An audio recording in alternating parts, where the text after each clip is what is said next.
밤에 누워도 눈이 말똥말똥해서 새벽까지 뒤척인 적 있으신가요? 이게 가볍게 넘길 문제가 아니라는 걸 저는 30년 동안 노년기 불면을 연구하면서 똑똑히 보았습니다. 안녕하세요. 저는 박사 정민우입니다. 나이가 들면 잠이 안 오는 건 자연스러운 일이라고 생각하시죠? 그런데 그 생각을 계속 가지고 계시면 어느 순간 기억력과 균형 감각, 기운까지 한꺼번에 무너집니다. 불면은 조용히 진행되지만 몸 전체가 흔들리는 변화가 시작됩니다.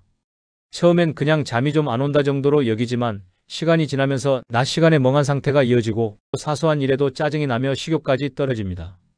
더 무서운 건 이런 상태가 지속되면 뇌의 청소 기능이 제대로 작동하지 않아서 독성 물질이 쌓이기 시작한다는 점입니다. 많은 분들이 수면제나 약물에 의존하려고 하시는데 그건 근본적인 해결책이 아닙니다. 약은 일시적으로 잠들게 해줄 수는 있어도 몸이 스스로 잠드는 능력을 되찾게 해주진 못하거든요. 제가 연구하면서 깨달은 건 우리 몸에는 이미 잠을 부르는 스위치가 있다는 겁니다. 다만 그 스위치가 어디 있는지 모르고 어떻게 켜야 하는지 몰랐을 뿐이죠. 오늘 말씀드릴 내용만 제대로 이해하셔도 여러분의 밤이 완전히 달라질 수 있을 겁니다. 단 5분이면 충분합니다. 복잡한 기구도 필요 없고 약도 필요 없습니다. 여러분의 손가락만 있으면 됩니다. 이 방법을 제대로 익히신 분들은 첫날부터 변화를 느끼셨고 일주일이 지나면 스르르 눈이 감기는 경험을 하셨습니다. 요즘 여러분도 밤에 뒤척이는 일이 많으신가요? 그렇다면 오늘 영상이 여러분의 수면 문제를 해결하는 첫걸음이 될 겁니다. 제가 연구 과정에서 가장 잊히지 않는 분이 있습니다. 제 지인 중에 72세 김성근님이 계신데 평소에는 건강한 편이었지만 밤만 되면 몸이 긴장돼서 누워도 잠이 오지 않았습니다. 새벽마다 거실을 서성이다가 결국 낮에 피곤해서 의욕이 뚝 떨어지는 날이 반복됐어요. 어느 날은 자다가 벌떡 깨서 가슴이 두근거려 숨을 고르기 어렵다고 하시더군요. 이 이야기를 처음 들었을 때 마음이 참 무거웠습니다. 김성근님만의 문제가 아니라는 걸 알고 있었거든요. 우리나라 65세 이상 어르신 중 절반 이상이 비슷한 어려움을 겪고 계십니다. 그런데 문제는 대부분 이걸 노화의 자연스러운 과정이라고 받아들이고 방치한다는 겁니다. 받아들이는 순간 몸은 더 빠르게 무너집니다. 제가 알려드린 작은 변화는 단 하나였습니다. 잠에 드는 몸의 스위치를 열어주는 지압 루틴을 하루에 5분만 해보시라고 말씀드렸죠. 처음엔 반신반의 하셨습니다. 손목 몇 번 누른다고 뭐가 달라지겠냐며 웃으셨어요. 그런데 일주일 만에 눈꺼풀이 스르르 내려오는 경험을 하셨습니다. 2주가 지나자 새벽까지 뒤척이던 습관이 완전히 사라졌고 한 달 후에는 낮 시간 활력까지 되찾으셨습니다. 이건 단순히 잠을 잘 자게 된 것 이상의 의미가 있습니다. 몸 전체의 회복 시스템이 다시 작동하기 시작했다는 뜻이거든요. 면역력이 올라가고 기분이 안정되고 기억력도 좋아집니다. 이 모든 변화가 단 5분의 루틴에서 시작될 수 있다는 게 놀랍지 않으신가요? 오늘 이 영상에서 말씀드릴 내용은 여러분의 수면 관리 방식을 다르게 바꿀 수 있는 정말 소중한 정보입니다. 끝까지 시청하셔서 잠 못 들고 밤마다 뒤척이는 고통을 끊으시기 바랍니다. 저는 이 채널을 통해 여러분이 건강한 노년을 보내실 수 있도록 검증된 정보만 전해드리고 있습니다. 이렇게 작은 변화만으로도 인생이 완전히 달라질 수 있습니다. 이제는 나이 들수록 잠을 방해하는 몸의 변화 5가지에 대해서 하나씩 짚어보겠습니다. 나이가 들면서 잠이 안 오는 건 단순히 멜라토닌이 줄어서가 아닙니다. 우리 몸에서는 동시다발적으로 여러 가지 변화가 일어나고 있고 이것들이 복합적으로 작용하면서 불면이 만들어집니다. 오늘은 그 핵심 요소들을 하나씩 살펴보면서 왜 잠이 오지 않는지 정확히 이해해 보겠습니다. 첫 번째로 말씀드릴 게 멜라토닌 감소 문제입니다. 멜라토닌은 잠을 유도하는 호르몬인데 나이가 들수록 이 분비량이 자연스럽게 줄어듭니다. 국내 노년기 수면 연구에서는 60대 이후 멜라토닌 분비량이 젊었을 때의 절반 수준으로 감소한다고 밝혀졌습니다. 이게 무슨 의미냐면 해가 져도 몸이 잠잘 준비를 제대로 못한다는 겁니다. 제가 상담했던 71세 김성호님은 밤 11시가 넘어도 전혀 졸리지 않아서 새벽 2시, 3시에 잠드는 게 습관처럼 되어버렸어요. 아침에 일어나야 할 시간은 정해져 있으니 결국 만성 수면 부족 상태가 이어졌습니다. 이런 상태가 몇 달 계속되면 몸의 회복 능력 자체가 떨어지면서 면역력까지 약해집니다. 그렇다면 어떻게 해야 할까요? 저녁 시간대 조명을 어둡게 하고 휴대폰 화면을 멀리하는 게 첫 번째 실천법입니다. 밝은 빛은 멜라토닌 생성을 방해하거든요. 특히 스마트폰이나 태블릿에서 나오는 청색광은 뇌를 각성 상태로 만들어서 취침 직전까지 화면을 보면 멜라토닌이 거의 나오지 않습니다. 여러분은 저녁 조명을 어떻게 관리하고 계신가요? 두 번째로 말씀드릴 건 몸의 긴장이 지속되는 문제입니다. 하루 동안 쌓인 스트레스와 긴장으로 몸이 휴식 모드로 전환되지 않는 분들이 정말 많습니다. 한국 노년기 스트레스 조사 결과를 보면 긴장도가 높은 군은 불면 비율이 2배나 증가했다고 합니다. 긴장 상태가 이어지면 교감신경이 계속 활성화돼 있어서 몸이 쉬어야 할 시간에도 쉬지 못하는 거죠. 69세 박은수님은 몸이 굳어있는 느낌 때문에 누워도 잠에 빠지지 못한다고 하셨습니다. 어깨와 목이 뻣뻣하고 등이 긴장돼 있으니 아무리 편한 자세를 잡아도 불편한 겁니다. 이런 상태로 몇 시간씩 뒤척이다 보면 오히려 더 피곤해지고 다음날 컨디션도 엉망이 됩니다. 이럴 땐 잠들기 전 어깨와 목을 가볍게 풀어주는 루틴을 만들어 보세요. 무리한 스트레칭은 오히려 근육을 더 긴장시킬 수 있으니 부드럽게 천천히 움직이는 게 중요합니다. 목을 좌우로 천천히 돌리고 어깨를 위아래로 가볍게 움직여주는 것만으로도 긴장이 많이 풀립니다.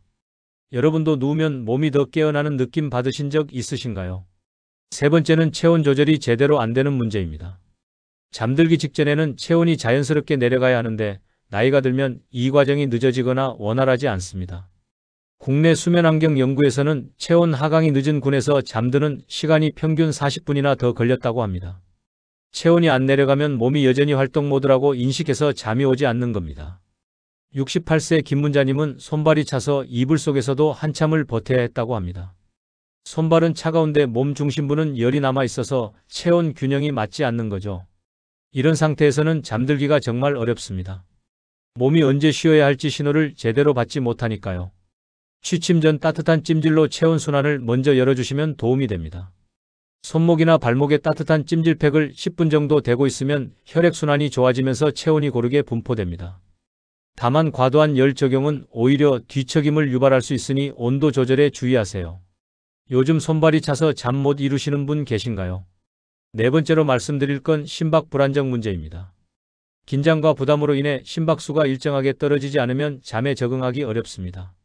자율신경 안정지표가 낮은 군에서 불면 비율이 현저히 높았다는 국내 보고가 있습니다. 쉽게 말하면 심장이 빨리 뛰거나 불규칙하게 뛰면 몸이 긴장 상태라고 판단해서 잠을 자지 못한다는 겁니다. 70세 최정아님은 누우면 심장이 두근거려서 더더욱 잠에 들기 어려웠다고 합니다. 가슴이 답답하고 심장 소리가 귓가에 울려서 오히려 잠이 달아나는 거죠.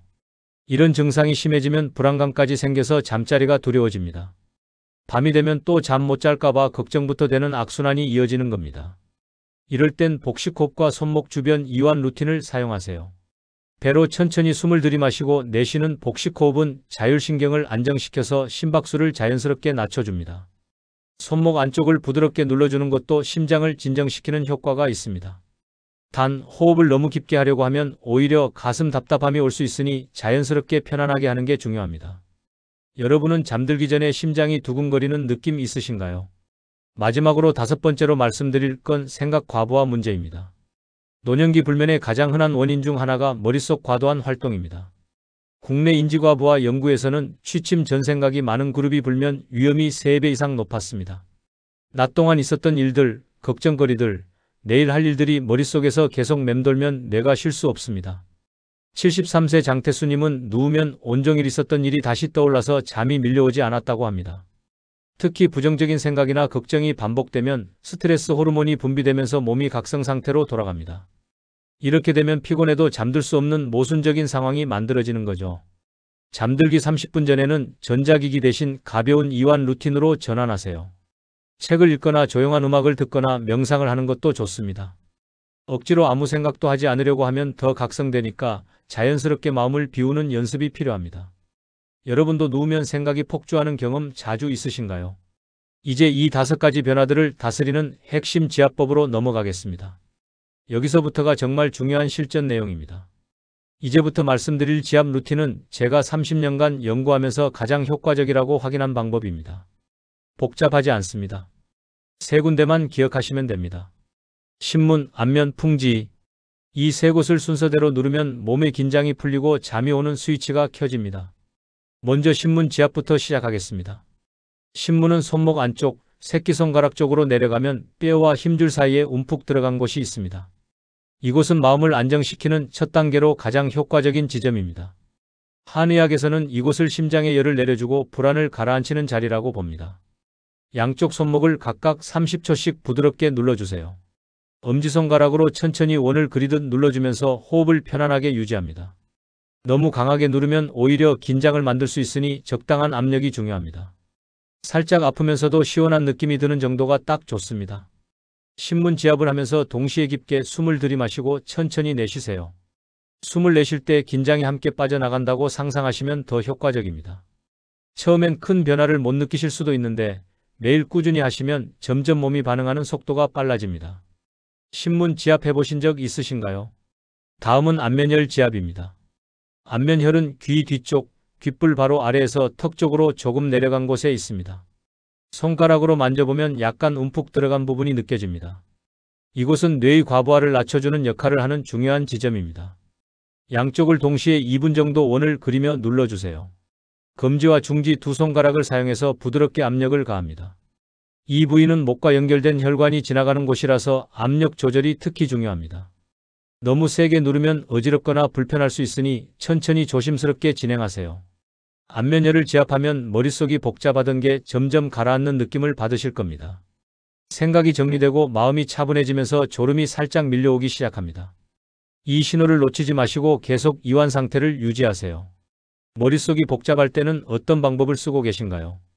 세 번째는 풍지혈 지압입니다. 풍지혈은 목 뒤쪽, 머리카락이 시작되는 부분에서 양쪽으로 손가락 2개 정도 떨어진 곳에 있습니다. 뒷목 중앙에서 바깥쪽으로 가면 두개골 아래 움푹 패인 곳이 느껴지는데 바로 그곳이 풍지입니다. 이곳은 목과 어깨 긴장을 풀어 체온 순환을 돕는 핵심 지점입니다. 엄지로 양쪽을 동시에 2분간 지압하면서 살짝 고개를 숙여주세요. 고개를 숙이면 풍지가 더 잘 드러나서 정확하게 누를 수 있습니다. 위쪽으로 밀어 올리듯 압력을 가하면서 천천히 원을 그립니다. 깊이 누르더라도 통증이 나면 즉시 완화하세요. 시원한 느낌이 들어야 제대로 하고 있는 겁니다. 풍지혈 지압은 하루 종일 긴장돼 있던 목과 어깨를 풀어주는 동시에 머리로 가는 혈액순환을 개선합니다. 순환이 좋아지면 뇌가 이완되면서 잠들 준비가 완성됩니다. 요즘 목과 어깨가 자주 뻣뻣하시나요? 이제 중요한 건 순서입니다. 신문혈에서 시작해서 안면혈을 거쳐 풍지혈로 마무리하는 이 순서가 바뀌면 효과가 크게 떨어집니다. 왜냐하면 신문혈로 마음을 먼저 안정시키고 안면혈로 뇌의 긴장을 풀어준 다음 마지막으로 풍지혈로 몸 전체의 긴장을 해제하는 단계적 이완 과정이기 때문입니다. 총 5분만 투자하되 취침 30분 전에 진행하세요. 30분이라는 시간은 몸이 지압 효과를 충분히 받아들이고 잠들 준비를 완성하는 데 필요한 시간입니다. 지압을 하고 바로 누우면 효과가 덜하고 너무 오래 지나면 효과가 사라지니 타이밍이 중요합니다. 평소에 자기 전 루틴이 있으신가요? 마지막으로 환경 조절도 함께 신경 쓰셔야 합니다. 지압과 환경이 함께 맞춰져야 효과가 배가 되거든요. 지압을 할 때는 조명을 어둡게 하고 조용한 공간에서 진행하세요. 지나치게 밝은 조명과 전자기기는 반드시 멀리 하셔야 합니다. TV나 스마트폰을 보면서 지압을 하면 아무 소용이 없습니다. 침실 온도도 중요합니다. 너무 덥거나 추우면 몸이 불편해서 잠들기 어렵습니다. 18도에서 20도 사이가 수면에 가장 적합한 온도입니다. 이불도 너무 무겁지 않고 통풍이 잘 되는 걸로 준비하세요. 조도를 낮추고 편안한 호흡 상태를 유지한 뒤 지압을 진행하시면 됩니다. 여러분의 침실 환경은 편안하게 준비되어 있나요? 이제 오늘 내용을 정리하면서 마무리하겠습니다. 오늘 제가 말씀드린 내용은 결코 가벼운 불면 이야기가 아닙니다.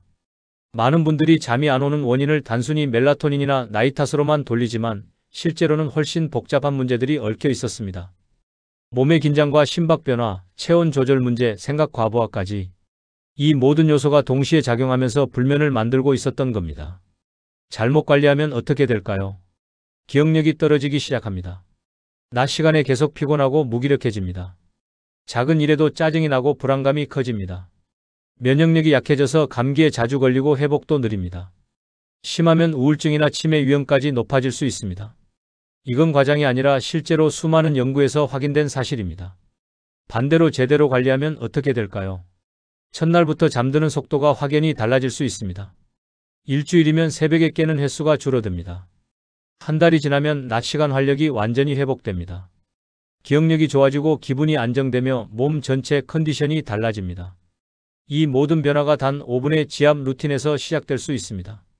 오늘 당장 실천할 수 있는 단 하나의 제안을 드리겠습니다. 신문혈 지압을 취침 30분 전에 1분만 해보세요. 양쪽 손목 안쪽을 30초씩만 부드럽게 눌러주는 겁니다. 이 작은 시작이 여러분 몸의 스위치를 켜는 첫 단계가 됩니다. 내일은 안면열을 추가하고 모레는 풍지열까지 완성하세요. 일주일이면 루틴이 몸에 익습니다. 제가 강조하고 싶은 건 일관성입니다. 하루 이틀 해보고 포기하면 아무 소용이 없습니다. 매일 같은 시간에 같은 순서로 진행하셔야 몸이 학습하고 반응합니다. 21일만 꾸준히 해보세요. 그러면 이 루틴 없이는 잠들기 어려울 정도로 몸이 익숙해질 겁니다. 다음 영상에서는 지압과 호흡을 함께 사용하면 어떤 변화가 생기는지, 그리고 어떤 분들이 특히 큰 효과를 보는지 더 깊이 있게 다뤄보겠습니다. 지압만으로도 충분히 효과가 있지만 호흡법을 결합하면 효과가 2배로 커집니다. 특히 불안감이 심하거나 스트레스가 많은 분들께 정말 도움이 되실 겁니다. 또한 나이대별로, 증상별로 어떻게 지압 강도와 시간을 조절해야 하는지도 자세히 알려드릴 예정입니다. 같은 지압이라도 사람마다 체질이 다르고 민감도가 다르니까 맞춤형으로 접근하는 게 중요하거든요. 다음 영상까지 꼭 기다려주세요. 여러분은 오늘 소개한 3가지 지압 중 어떤 지압이 가장 해보고 싶으신가요? 댓글로 꼭 남겨주세요. 그리고 구독과 좋아요는 영상을 만드는 데 많은 힘이 됩니다. 끝까지 시청해 주셔서 감사합니다. 항상 건강하세요.